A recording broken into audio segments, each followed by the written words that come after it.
ચાલો ધોરણ 11ના તમામ બાયોલોજીના વિદ્યાર્થી મિત્રો ધ્યાન આપે.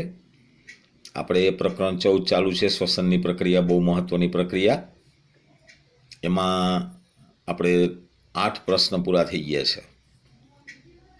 સૌથી પહેલાં આપણે જોયું ગ્લાયકોલિસિસની પ્રક્રિયા અને એના પછી ક્રેબ્સ ચક્રની મહત્વની પ્રક્રિયા.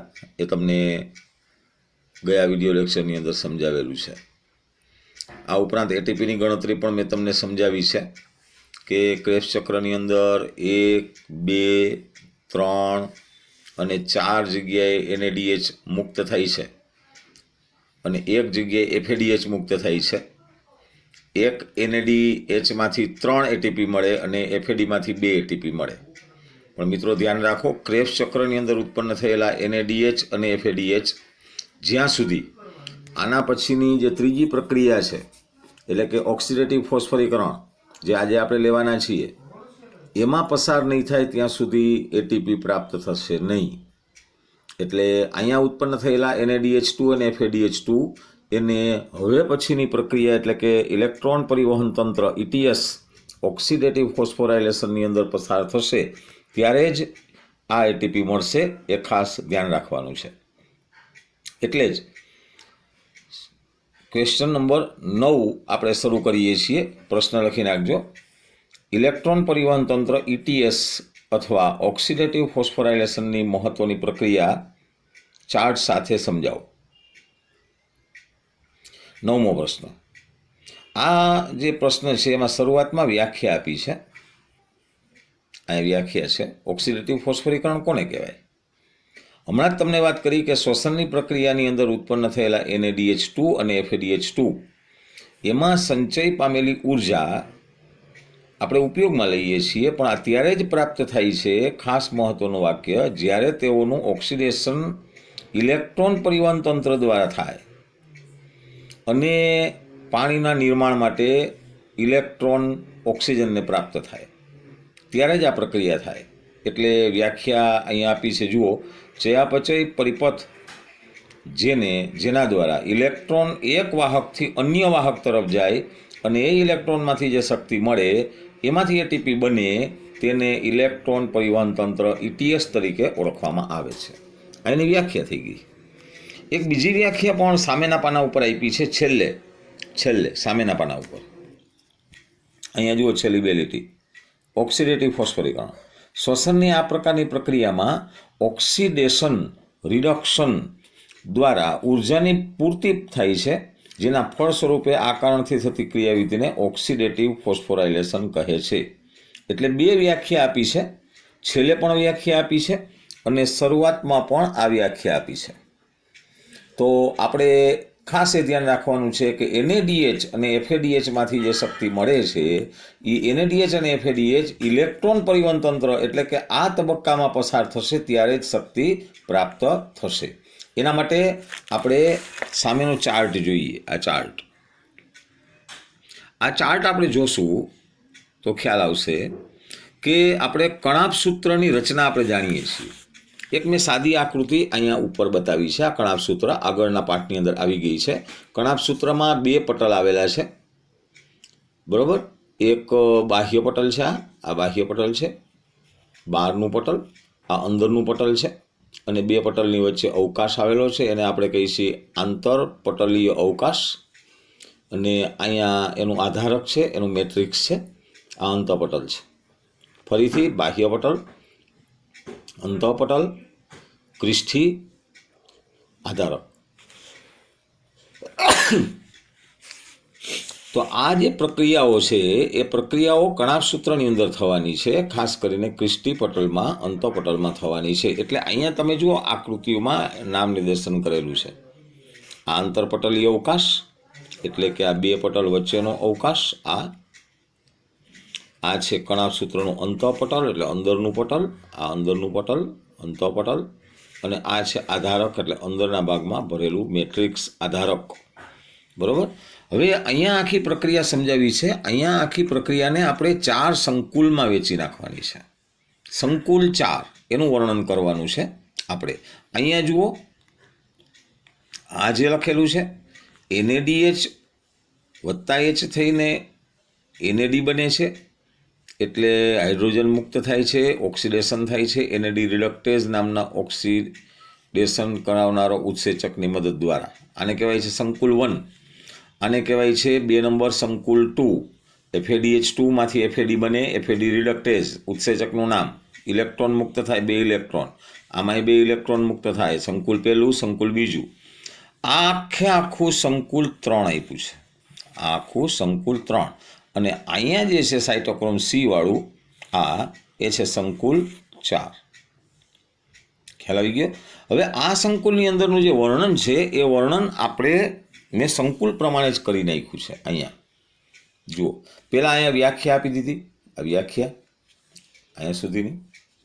પછી ઓક્સિડેટિવ ફોસ્ફોરીકરણનું સ્થાન કઈ જગ્યાએ થાય, તો એનું સ્થાન તમે જુઓ, સ્થાન લખી નાખો કણાભ સૂત્રના અંતપટલમાં. ચાલો, સંકુલ 1નું વર્ણન. કણાભ સૂત્રના આધારકમાં TC એટલે કાર્બન ક્રેબ્સ ચક્ર દરમિયાન ઉત્પન્ન થયેલા NADH એમાંથી નિર્માણ પામતા ઇલેક્ટ્રોન NADH ડિહાઇડ્રોજિનેઝ સંકુલ 1 દ્વારા ઓક્સિડાઇઝ થાય છે. બરોબર? સંકુલ પહેલાનું વર્ણન આકૃતિમાં જુઓ. NADH2 એમાંથી NAD બને, 2 ઇલેક્ટ્રોન મુક્ત થાય. આ જે NADH2 માંથી NAD બન્યું એટલે 2H આયનો મુક્ત થયા. 2H આયનો અહીંયા આવ્યા, આ જગ્યાએ આવ્યા, અહીંયા આંતરપટલીય અવકાશની અંદર સંગ્રહાય છે 2H આયનો. આને આપણે કહીએ છીએ સંકુલ 1 એનું વર્ણન. ચાલો, હવે સંકુલ 2નું વર્ણન. અહીંયા સંકુલ 2. ત્યારબાદ ઇલેક્ટ્રોન અંતઃપટલમાં આવેલા યુબિક્વિનોન તરફ સ્થાનાંતરિત થાય છે. યુબિક્વિનોન તરફ. કોણ? ઇલેક્ટ્રોન યુબિક્વિનોન તરફ જાય અને યુબિક્વિનોન FADH2ના રિડક્શન દ્વારા તેટલા જ ઇલેક્ટ્રોન પ્રાપ્ત કરે જે સાઇટ્રિક એસિડ ચક્રમાં સક્સિનિક એસિડનું ઓક્સિડેશન દરમિયાન ઉત્પન્ન થાય છે. કોણ? FADH2. ક્યાંથી ઉત્પન્ન થયા? ક્રેબ્સ ચક્રમાંથી. કઈ જગ્યાએ? સાઇટ્રિક એસિડમાંથી સક્સિનિક એસિડ બન્યું ત્યારે. આ જે FADH2 છે એ યુબિક્વિનોન, એના ઇલેક્ટ્રોન યુબિક્વિનોન તરફ જાય, એ સંકુલ 2નું વર્ણન. સંકુલ 2 જુઓ, આ FADH2. આ જે ઇલેક્ટ્રોન છે એ ઇલેક્ટ્રોન એટલે કે આમાંથી ઉત્પન્ન થયેલા હાઇડ્રોજન, બરોબર? અને આ જે ઇલેક્ટ્રોન છે એ ઇલેક્ટ્રોન ઉપરથી આવ્યા છે ઇલેક્ટ્રોન, એ ઇલેક્ટ્રોન અહીંયા યુબિક્વિનોન તરફ જાય. આ સંકુલ 2. ખ્યાલ આવી ગયો? ઉત્સેચકનું નામ FAD રિડક્ટેઝ. સંકુલ 2. ખ્યાલ આવી ગયો? આ હાઇડ્રોજન વળી પાછા આ જગ્યાએ આવે છે, ક્યાં? આંતરપટલીય અવકાશમાં. આ હાઇડ્રોજન અહીંયા આવ્યા, આ હાઇડ્રોજન અહીંયા આવ્યા, આ ઇલેક્ટ્રોન આગળ વધ્યા યુબિક્વિનોન તરફ. ખ્યાલ આવી ગયો? સંકુલ 2નું વર્ણન. ચાલો, હવે સંકુલ 3. અહીંયા સંકુલ 3. રિડ્યુસ્ડ યુબિક્વિનોન ઇલેક્ટ્રોનને સાઇટોક્રોમ તરફ સ્થળાંતરિત કરી ઓક્સિડાઇઝ પામે છે. સંકુલ 3. કોણ? ઇલેક્ટ્રોન. રિડ્યુસ્ડ યુબિક્વિનોન ઇલેક્ટ્રોનને સાઇટોક્રોમ તરફ મોકલે છે. આ રિડ્યુસ્ડ જો છે, યુબિક્વિનોલ H2 લખ્યું છે એટલે રિડ્યુસ્ડ. ઇલેક્ટ્રોનને ક્યાં તરફ મોકલે છે? સાઇટોક્રોમ તરફ છે, સાઇટોક્રોમ તરફ મોકલે છે. જો અહીં સાઇટોક્રોમ તરફ મોકલે છે. ખ્યાલ આવી ગયો? સાઇટોક્રોમ તરફ મોકલે છે. અહીં સાઇટોક્રોમ. આખું તમારે કેવું હોય તો આ વર્ણન આવશે સંકુલ 3માં. મેં આકૃતિમાં પણ કર્યું છે. અહીંયા સંકુલ 1, સંકુલ 2, સંકુલ 3. સંકુલ 1માં NADનું બતાવ્યું, 2H આવ્યા, અહીંયા આવ્યા, એમાંથી નીકળેલા ઇલેક્ટ્રોન આમાં ગયા. એ સંકુલ 1. આ સંકુલ 2 FADના ઇલેક્ટ્રોન અહીંયાથી આમ આવી અહીંયા આવ્યા. આ સંકુલ 3 સાઇટોક્રોમ એનું વહન કરે છે, એ સંકુલ 3. અને હવે આવશે સંકુલ 4. બરોબર? સંકુલ 4 અહીં એડિંગ કરી નાખજો. સંકુલ 4. સાઇટોક્રોમ C એક નાનો પ્રોટીન છે, અહીં બતાવેલું છે જો, સાઇટોક્રોમ C સંકુલ 4માં. જે અંતઃપટલની બાહ્ય સપાટી પર આવેલો છે. ઇલેક્ટ્રોનને સંકુલ 3 અને 4 વચ્ચે સ્થળાંતરિત કરાવનાર છે આ સાયટોક્રોમ સી, બરોબર. અને સાયટોક્રોમ એ અને A3 એ તરફ મોકલે છે જે કોપર કેન્દ્ર ધરાવે છે. ફરીથી અહીં જોઈ, સાયટોક્રોમ વાળું જે છે સંકુલ 3, આ સાયટોક્રોમ વાળું સંકુલ 3 ઇલેક્ટ્રોન અહીંયા આવ્યા અને 3માંથી 4માં વહન કરાવનારું કોણ છે? સાયટોક્રોમ સી એ વાહક છે. જ્યારે ઇલેક્ટ્રોન અહીંયા આવે છે ત્યારે આ જે 2H છે એટલે કે આ ધારકના 2H, આ 2H એ અહીંયા બતાવ્યા જુઓ. 2H વાતાવરણના ઓક્સિજનમાંથી H2O એટલે કે પાણી બનાવે છે. અવકાશમાંથી હાઇડ્રોજન આવે, આ અવકાશમાંથી હાઇડ્રોજન આવે અને વાતાવરણમાંથી ઓક્સિજન આવે. આ બેયની મદદથી પાણીનું નિર્માણ થાય છે. આ સંકુલ 4 ખ્યાલ આવી ગયો. તો 4 સંકુલનું વર્ણન કરવાનું તમારે. સંકુલ 1, સંકુલ 2, સંકુલ 3 અને સંકુલ 4. તો 4નું વર્ણન એટલે છેલ્લે પાણીનું નિર્માણ થાય અને ઇલેક્ટ્રોનનું પરિવહન થાય, એટલે આને કહેવાય ઇલેક્ટ્રોન પરિવહન તંત્ર, ETS. ચાલો, હવે એટીપી કેવી રીતે બને છે એ અહીં સમજાયું છે. જુઓ એટીપી કેવી રીતે બને છે. આપણે એટીપીની ગણતરી જોઈ છે. એટીપીની ગણતરી કરવા માટે NAD અને FADમાંથી એટીપી બને છે. NADના એક અણુનું ઓક્સિડેશન થાય એટલે 3 એટીપી બને. NADમાંથી 3. FADનું ઓક્સિડેશન થાય એટલે 2 એટીપી મળે. ખ્યાલ આવી ગયો.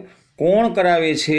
તો કે એટીપી સિન્થેટેઝ નામનો ઉત્સેચક કરાવે છે અને આ ઉત્સેચકનું નામ આપવામાં આવ્યું છે સંકુલ 5. એટલે 5 સંકુલનું વર્ણન થયું.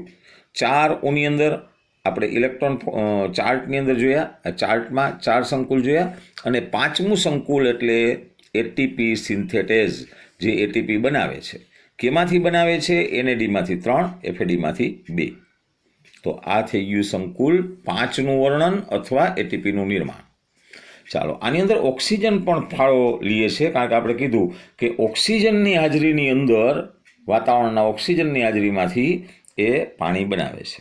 તો અંતિમ ચરણમાં ઓક્સિજનની હાજરી અતિ આવશ્યક છે, બરાબર. ઓક્સિજન છે એ અંતિમ હાઇડ્રોજન ગ્રાહકના સ્વરૂપમાં કામ કરે છે, બરાબર, અને પાણીનું નિર્માણ કરે છે.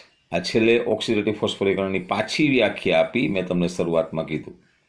તો અહીંયા સુધી આ છે ને એ ઓક્સિજનનો ફાળો છે, O2નો ફાળો.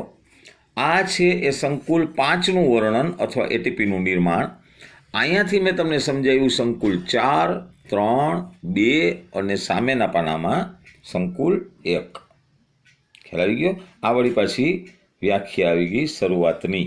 તો આમ તમારે આ જે પ્રશ્ન છે એ શરૂઆતમાં વ્યાખ્યા લખવાની ETSની, પછી સંકુલ 1, 2, 3 અને 4નું વર્ણન કરવાનું, પછી એટીપીનું નિર્માણ સમજાવવાનું અથવા તો સંકુલ 5નું વર્ણન કરવાનું, પછી ઓક્સિજનનો શું ફાળો છે એનું વર્ણન કરવાનું અને પાછી વ્યાખ્યા લખવાની ઓક્સિડેટિવ ફોસ્ફોરીકરણની. તો આ જે 5 મુદ્દાની અંદર તમે આ પ્રશ્ન આખો ક્વેશ્ચન નંબર 9 એ તમે વર્ણન કરી શકો. બહુ વ્યવસ્થિત રીતે આ પ્રશ્ન સંકુલ પ્રમાણે તમારે આ ચાર્ટમાં પણ લખવાનું છે અને તમે એ રીતના આ પ્રશ્ન સમજાવી શકો. તો આ તો ક્વેશ્ચન નંબર 9. પાછળ આપણે જોઈએ તો એ આવશે ક્વેશ્ચન નંબર 10. ક્વેશ્ચન નંબર 10 એક ટૂંકનોંધ આપી છે. આ ટૂંકનોંધનું નામ અલગ નથી કરવામાં આવ્યું, તમે કરી નાખજો. રસાયણ આશ્રુતિ અધિતર્ક, કેમી ઓસ્મેટિક સિદ્ધાંત. તમને એમ થાય આ તો આપણે આગળના 13મા ચેપ્ટરની અંદર શીખી ગયા છીએ પ્રકાશ સંશ્લેષણમાં. આ ધ્યાન રાખો, પ્રકાશ સંશ્લેષણમાં પણ આવી જ એટીપીની પ્રક્રિયા થઈ છે, પણ ફેર કેટલો છે? પ્રકાશ સંશ્લેષણમાં હરિતકણ ભાગ લે છે, જ્યારે આ જે પાઠ છે 14મો શ્વસનનો, એમાં કણાભ સૂત્ર ભાગ લે છે. આટલો ફેર. બાકી બધું વર્ણન ઓની જેમ જ આવશે. તમે કણાભ સૂત્રની રચના ફરી પાછી જોઈ લ્યો. આ છે બાહ્ય પટલ છે, આ છે અંતઃપટલ છે, આ અંદરના ભાગમાં અવકાશ છે, એને આંતરપટલીય અવકાશ કહેવાય, અને આ ક્રિસ્ટી છે. આ જ વસ્તુ અહીંયા દોરેલી છે, ધ્યાન રાખો. અહીંયા દોરેલી છે, બરાબર. તમારે આટલી આકૃતિ આપી છે, જો મેં અહીંયા ઉમેર્યું છે. આ છે અંતઃપટલ, જો આ લખ્યું છે કણાભસૂત્રી અંતઃપટલ, અંદરનું પટલ, એટલે વળી પાછું જોઈએ તો આ અંદરનું પટલ, આ બહારનું પટલ. તો મેં આ બહારનું પટલ બતાવ્યું, જુઓ છે બહારનું આવરણ. આ બે આવરણની વચ્ચે પટલીય અવકાશ છે, આ પટલીય અવકાશ છે. એટલે આ જ આકૃતિ મેં વિસ્તૃત કરીને એ સમજાવી છે.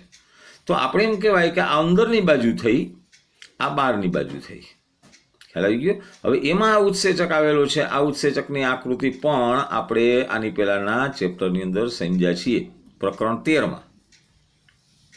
આ જે ઉત્સેચક છે એ ઉત્સેચકનું નામ છે એટીપી સિન્થેટેઝ ઉત્સેચક, અથવા એનું બીજું નામ છે સંકુલ 4. એમાં ભાગ લઈએ છીએ, સંકુલ 5 પણ કહેવાય. તો આ થઈ ગયું અંતઃપટલ, આ થઈ ગયું બાહ્ય પટલ, આ વચ્ચેનો અવકાશ થઈ ગયો પટલીય અવકાશ, આ થઈ ગયું કણાભસૂત્રની અંદરની બાજુ, અંતઃપટલ ભાગ, અંદરની બાજુ. જો આ લખ્યું આધારક અંદર, આ લખ્યું બહાર. ખ્યાલ આવી ગયો? તો આ જે ઉત્સેચકની રચના છે એમાં બે ભાગ છે, F0 F1. F0 છે આની અંદર પાયો છે, અને આ છે F1 ભાગ. અહીંયા 2H આયનો છે, એ 2H આયનોની સંખ્યા વધારે છે, પરિણામે આ 2H આયનો આમાંથી પસાર થશે ત્યારે એડીપી પ્લસ પી થઈને એટીપીનું નિર્માણ થાય છે. તો આ ઉત્સેચકની રચના છે એ અગાઉના પાઠમાં પણ સમજાવી દીધી છે. આ ઉત્સેચકનો F1નો ભાગ છે, આ એનો પરિઘ તરફનો વિસ્તાર છે, અને પરિઘ તરફનો વિસ્તારમાં પરિઘીય પટલમય પ્રોટીનનું બનેલું છે આ વિસ્તાર. આ બધી રચના આગળના પાઠમાં આવી ગઈ છે. ફરી પાછું અહીંયા એનું જ વર્ણન છે, જોઈ લઈએ. એટીપી સંશ્લેષણની ક્રિયાવિધિમાં આગળ અભ્યાસ કરી ચૂક્યા છો.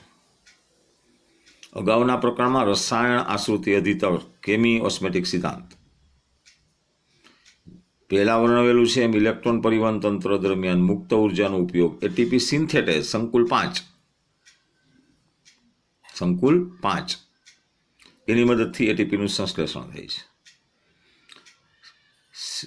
ઉત્સેચકની રચના આપણે જોઈએ, એની રચના તો અગાઉ પણ આવી ગઈ છે. ફરી પાછું અહીંયા બે મુખ્ય ઘટક F0 F1. F1 છે એ પરિઘીય પ્રોટીનવાળું, એડીપીમાંથી એટીપી બનાવે, અને F0 છે એ ચેનલ બનાવે છે, માર્ગ બનાવે છે. અહીંયા F0 F1 ચેનલ દ્વારા પ્રોટોન એટલે હાઇડ્રોજન એમાંથી પસાર થાય એટલે એટીપી ઉત્પાદન શક્ય બને.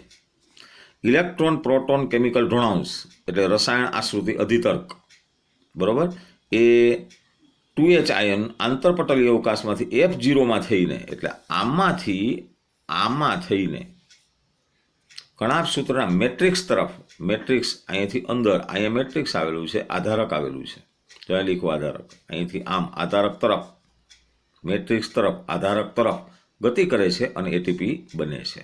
તો આ થઈ ગયો ક્વેશ્ચન 10, બરોબર. ટૂંક નોંધ લખો. રસાયણ આશ્રિત અધિતર્ક, કેમિયોસ્મેટિક સિદ્ધાંત, કણાભસૂત્રને અનુલક્ષીને. ઓલું હતું એ હરિતકણને અનુલક્ષીને એટીપી બનતું હતું. અહીંયા કણાભસૂત્રને હિસાબે એટીપી કેવી રીતે બને છે એ તમને સમજાવ્યું છે, બરોબર. ચાલો, એના પછી એવો તમારે ક્વેશ્ચન નંબર 11, શ્વસન દરમિયાન ઉત્પન્ન થતી એટીપીની ઉત્પત્તિ વિશે સમજાવો.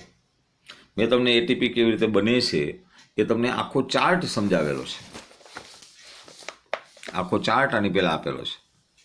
જારક શ્વસન દરમિયાન એટીપીની ગણતરીનું ટેબલ નીટ માટે પૂછાઈ શકે. ગ્લાયકોલિસિસમાં કેટલી બને અહીંયા 2 સમજાવ્યું છે. આધારક આધારિત 2, ઓક્સિડેટિવ ફોસ્ફોરીકરણ આધારિત 6, કુલ 6 ને 2 8. એક એનએડીમાંથી 3 એટીપી મળે. ક્રેબ્સ ચક્રની અંદર આધારક આધારિત 2, ઓક્સિડેટિવ ફોસ્ફોરિક આધાર 28, 28 ને 2 30, કુલ 30 ને 8 38. આમ જુઓ તો આધારક આધારિત કુલ 2 ને 2 4, અને ઓક્સિડેટિવ ફોસ્ફોરીકરણ આધારિત કુલ 6 + 28 = 34. કુલ તમે જુઓ તો 4 + 34 = પણ 38 થાય. આ એક ગ્લુકોઝની ગણતરી કરીને સમજાવવામાં આવ્યું છે. આ ટેબલ મેં તમને ગ્રુપમાં મૂકી દીધું છે. આ જ વસ્તુની વાત અહીંયા કરવામાં આવી છે. શ્વસન સંતુલન ચાર્ટ. પ્રત્યેક ઓક્સિડાઇઝ ગ્લુકોઝમાંથી નિર્માણ થનાર વાસ્તવિક એટીપી કેવી રીતે બને છે એ તમે સમજાવો. તો આના મુદ્દા આપ્યા છે. જુઓ મુદ્દા નંબર 1. આપણે કીધું કે ગ્લાયકોલિસિસમાં પણ NAD FAD ઉત્પન્ન થાય છે. પછી TCA ચક્ર આવે અને ETS આવે. આ ત્રણેય તબક્કાઓમાં તમારે ગણતરી કરવાની છે. એક પછી એક આવે છે. એમાં મેં ટૂંકાણમાં લખી દીધું છે, ક્રમિક તબક્કા પ્રમાણે ગણતરી કરી શકાય. 1 નંબર આપી દેજો. 2 નંબર, ક્રમિક તબક્કા પ્રમાણે ગ્લાયકોલિસિસમાં NADH-માંથી પણ ગણતરી કરી શકાય. 2 નંબર, NADH-માંથી ગણતરી કરી શકાય. 3 નંબર, જે ઉત્પન્ન થાય છે ક્રેબ્સ ચક્ર ગ્લાયકોલિસિસની અંદર જે સંયોજનો, એ સંયોજનો બીજા કોઈ નિર્માણમાં ભાગ લેતા નથી, શ્વસનમાં જ ભાગ લે છે. 3 નંબર, સંયોજનો બીજામાં ભાગ લેતા નથી. 4 નંબર, કેમાંથી ગણતરી કરવાની છે? ગ્લુકોઝમાંથી જ ગણતરી કરવાની છે, બીજામાંથી નહીં. 4 નંબર, ગ્લુકોઝમાંથી જ ગણતરી કરવાની છે, એટીપીની. ચાલો અહીંયા પરિબળો આપ્યા છે નીચે, કયા કયા પરિબળો અસર કરે છે. એ પરિબળોની અંદર ઘણા પરિબળો કામ કરે છે એટીપી માટે, જેમ કે ઉત્સેચકની સક્રિયતા કેવી છે, કેવા પ્રક્રિયકો બને છે, તૂટે છે, ત્યારે એટીપી વપરાય છે. અને એક ગ્લુકોઝમાંથી આપણે કીધું કેટલા એટીપી બને છે ભાઈ? 38 એટીપી એક ગ્લુકોઝમાંથી બને છે. ચાલો સામેના પાના ઉપર 5, 6 અને 7 મુદ્દા આપેલા છે. 5, 6 અને 7. આ જે મુદ્દા છે એ અજારક અને જારક શ્વસનની તુલનાના મુદ્દા આપ્યા છે. તુલના મેં અહીંયા બાજુમાં તુલના કરી દીધી છે. જુઓ તફાવતની રીતે. અજારક શ્વસન, જારક શ્વસન. અજારક શ્વસનની અંદર ગ્લુકોઝનું આંશિક વિઘટન થાય, જ્યારે જારક શ્વસનમાં પૂર્ણ વિઘટન થાય. અજારક શ્વસનમાં 2 એટીપી મળે, આમાં 38 એટીપી મળે. આપણે ગણતરી કરી. આમાં NADH-નું ઓક્સિડેશન મંદ છે, આમાં તીવ્ર છે. આ 3 મુદ્દા મેં એક્સ્ટ્રા મૂક્યા છે, તમારા બુકમાં નથી. આ 4, 5 અને 6 નંબરનો મુદ્દો અહીંયા 4, 5 અને 6 અને 7 નંબરના મુદ્દા, એમાંથી મેં અહીંયા 1, 2 અને 3 નંબરના મુદ્દા કર્યા છે. 4, 5, 6 નંબર છે આ મેં એક્સ્ટ્રા મૂક્યા છે. અજારક શ્વસન નીચલી કક્ષામાં થાય, આ ઉચ્ચ કક્ષામાં થાય. આ ગ્લાયકોલિસિસ પછી તરત થાય, આ ગ્લાયકોલિસિસ પછી તરત ન થાય. ક્રેબ્સ ચક્ર આવે અને ETS આવે. અહીંયા આડ પેદાશ ઉત્પન્ન થાય છે, કાર્બન ડાયોક્સાઇડ. આમાં આડ પેદાશ ઉત્પન્ન થતી નથી. પરિણામે અહીંયા 2 એટીપી બને છે, અહીંયા 38 એટીપી મળે છે. જારક શ્વસનની અંદર વધારે એટીપી મળે છે, પરિણામે ઉચ્ચ કક્ષાના સજીવો જારક શ્વસન કરે છે. તો અહીંયા આ મુદ્દા નંબર 5, 6 અને 7. જો અહીંયા ગ્લુકોઝનું આંશિક વિઘટન, અહીંયા પૂર્ણ વિઘટન. અહીંયા આથોણની અંદર એટીપીના 2 અણુ, અહીંયા 38 અણુ. 38 લખ્યા નથી, વધારે લખ્યા છે, એટલે 38 સમજવાનું. અહીંયા આથોણની અંદર મંદ પ્રક્રિયા થાય, અહીંયા તીવ્ર પ્રક્રિયા થાય. આ 3 મુદ્દાને મેં અહીંયા મૂક્યા છે. આ 3 મુદ્દા મેં એક્સ્ટ્રા લીધા છે. તો તફાવતની રીતે પૂછાય તો પણ તમને આવડે, બરોબર. આ પ્રશ્ન તફાવતમાં અલગ પણ પૂછાઈ શકે. તો આ તો 1 થી 7 મુદ્દાવાળો શ્વસન સંતુલન ચાર્ટ ક્વેશ્ચન નંબર 11. તો આજે આપણે ક્વેશ્ચન નંબર 9, 10 અને 11ની વાત કરી છે. હવે આપણે ક્વેશ્ચન નંબર 12 આવશું, ઉભય ગુણધર્મી પથ સમજાવો.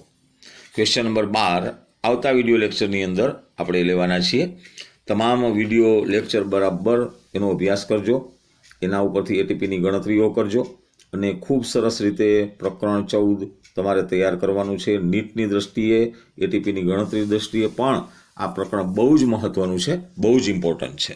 એટલે ખાસ તમારે આ બધી વસ્તુઓ કરવાની છે. અને નોટની અંદર પણ આ પ્રશ્નો લખવાના છે, ચાર્ટ પણ લખવાનો છે, આ આકૃતિ દોરવાની છે, આ આકૃતિ દોરવાની છે. ઉપરાંત ઓલો ચાર્ટ ઓક્સિડેટિવ ફોસ્ફોરીકરણનો આ ચાર્ટ પણ તમારે લખવાનો છે, દોરવાનો છે. બરાબર. તો આ સંકુલ 5 પ્રમાણે એનું વર્ણન મેં તમને સમજાવ્યું ETSની અંદર. તો આવતા વિડીયો લેક્ચરની અંદર ફરી પાછા નવા પ્રશ્ન સાથે મળીએ છીએ. ત્યાં સુધી તમામ વિદ્યાર્થીઓ ખૂબ મહેનત કરજો અને આ નીટ કક્ષાનો આ જે પાઠ છે એને વ્યવસ્થિત તૈયાર કરજો. ન સમજાય તો તમે મને ગમે ત્યારે પૂછી શકો છો આપણા ટાઈમ પ્રમાણે, અને બરોબર નોટ એની તૈયાર કરજો, એના પ્રશ્ન તૈયાર કરજો. આવતા વિડીયો લેક્ચરમાં નવા પ્રશ્ન સાથે ફરી મળીએ છીએ. ત્યાં સુધી તમામ વિદ્યાર્થીઓને ગુડ બાય, આવજો.